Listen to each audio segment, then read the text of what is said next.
বিয়স নতুন একটি গুরুত্বপূর্ণ ভিডিও নিয়ে চলে আসলাম। ভিডিওটি না টেনে সম্পূর্ণ দেখার অনুরোধ রইল। ডক্টর ইউনূস উনি গেছেন লন্ডনে যারা আওয়ামী লীগের নেতাকর্মী আছেন তাদের উপরে হামলা করার চেষ্টা করছে। চলুন আমরা সেই ভিডিওটি মনোযোগ দিয়ে দেখে আসি। এমনকি লন্ডনে যারা প্রধান রাজনীতিজীবী আছেন তারা বলছেন, যদি আওয়ামী লীগের লোকেরা যদি কোনো রকমের উচ্ছৃঙ্খলার সৃষ্টি করে তাদের আইডি কার্ড নিয়ে বাংলাদেশে পাঠিয়ে দেওয়া হবে। ভিডিওটি না টেনে সম্পূর্ণ দেখার অনুরোধ রইল। ইউনূসকে নিয়ে আওয়ামী লীগের লোকেরা কী পরিকল্পনা করছে, চলুন আমরা সেই ভিডিওটি দেখে আসি।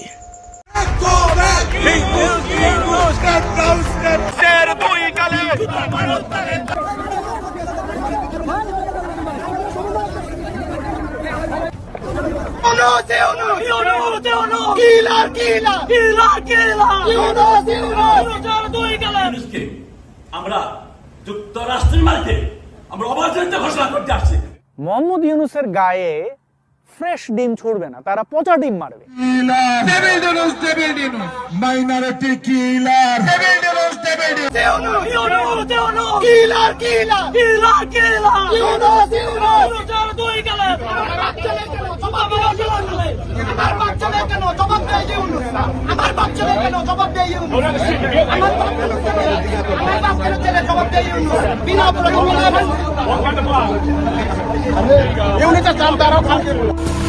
জাতিসংঘের ৮০তম সাধারণ অধিবেশনে যোগ দিতে রোববার দিবাগত রাত ১টা ৪০ যুক্তরাষ্ট্রের নিউ ইয়র্কে পৌঁছাচ্ছেন বাংলাদেশের অন্তর্বর্তীকালীন সরকারের প্রধান উপদেষ্টা নোবেল বিজয়ী ডক্টর মোহাম্মদ ইউনূস।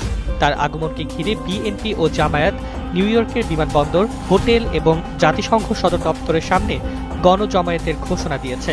অপরদিকে আওয়ামী লীগ সমর্থকরাও পাল্টা কর্মসূচির প্রস্তুতি নিচ্ছে বলে আশঙ্কা করছে কনস্যুলেট অফিস।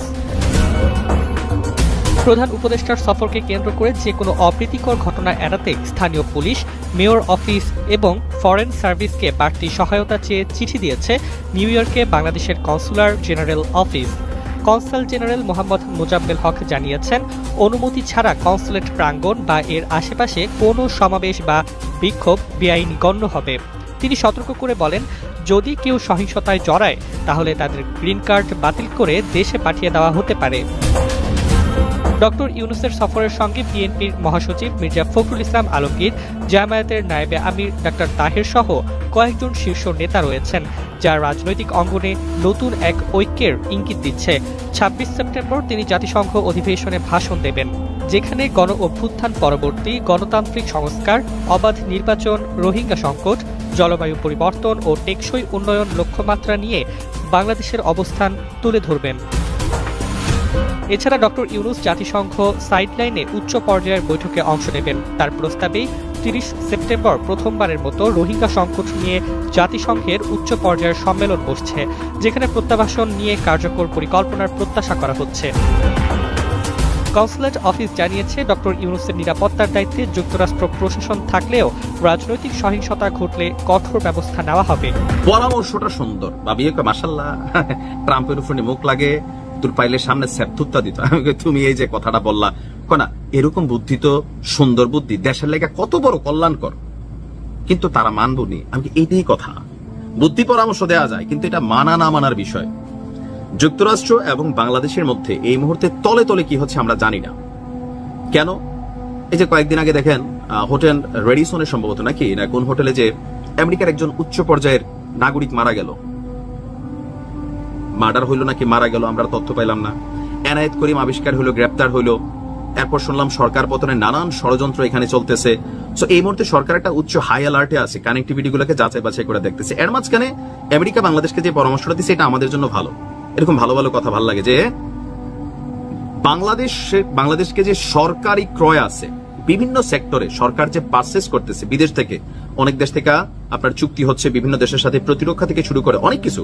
তো সরকারি এই যে ক্রয়গুলো আছে, এরপর ধরেন এই যে বালিশ কাণ্ড আমরা কই থেকে জানলাম, কেউ না কেউ ফাঁস করতেছিল আওয়ামী লীগের সময়। তো এখনো এই যে ডক্টর ইউনূস সরকারের যে এই ইন্টারিম রাইট নাও যে 1 বছর যে পারচেজ গুলা করছে, এগুলার কি চুক্তি বা তথ্য আমাদের সামনে আছে? কোথায় কোনটা দিয়া ক্রয় হচ্ছে, সঠিক মূল্যে কি ক্রয় হচ্ছে নাকি এখনো তলে তলে খায়া ফেলতেছে, গণমাধ্যম নিউজ করতেছে না, সরকার মানে ক্ষমতা থেকে যাওয়ার পরে করবে। আবার আগামীতে যারা ক্ষমতায় আসবে তারাও কি এরকম স্বচ্ছতা থাকবে? 1 টাকার জিনিস রাষ্ট্রকে 1 টাকা দিয়ে কিনতেছে, নাকি 1 টাকার জিনিস 5 টাকা দিয়ে কিনা 2 টাকা মন্ত্রীরা ভাগাভাগি করে খাচ্ছে, আমলারা 1 টাকা ভাগাভাগি করে খাচ্ছে, আর জনগণ পাচ্ছে 1 টাকা। কোথায় যাচ্ছে? 5 টাকার জিনিস কত টাকা কিনা হচ্ছে? এই জিনিসটা বেসিক্যালি রাষ্ট্র হিসাবে আমরা জানা আমাদের নাগরিক অধিকার। পৃথিবীর উন্নত দেশগুলোতে এই সিস্টেমটা আছে, কিন্তু আমাদের দেশে সিস্টেমটা নাই। আর দিলেও কয়জন যাচাই বাছাই করে বা এটা বোঝার সুযোগ আছে কিনা? আমেরিকা বলছে বাংলাদেশের সরকারকে সরকারি যতগুলা ক্রয় আছে এগুলার তথ্য প্রকাশ করার, মানে জনগণের সামনে তোমরা প্রকাশ করো, তাহলে স্বচ্ছতাটা এখানে অ্যাকাউন্টেবিলিটিতে আসে, জবাবদিহিতা অ্যাকাউন্টেবিলিটিতে আসে। সরকারের প্রতি মানুষের আস্থা অনাস্থা তৈরির কিন্তু একটা বিষয় যে হ্যাঁ, এই যে দেখো রাষ্ট্রের এই বছরের বাজেট 1 লক্ষ কোটি টাকা, কথার কথা এই 1 লক্ষ কোটি টাকা বাবা আমরা এই মন্ত্রণালয়ের এত দিছি, ওই মন্ত্রণালয় যে আমরা ভাগে এত পাইছি, এবার আমরা এই টাকাটা দিয়ে এতটুকু ওষুধ কিনছি। অথবা এলজিআরডি মন্ত্রণালয় বলবে আমরা ভাগে 50 কোটি টাকা পাইছি, এই টাকা দিয়ে 5টা কালভার্ট তৈরি হচ্ছে, তোমার থানায় যাচ্ছে।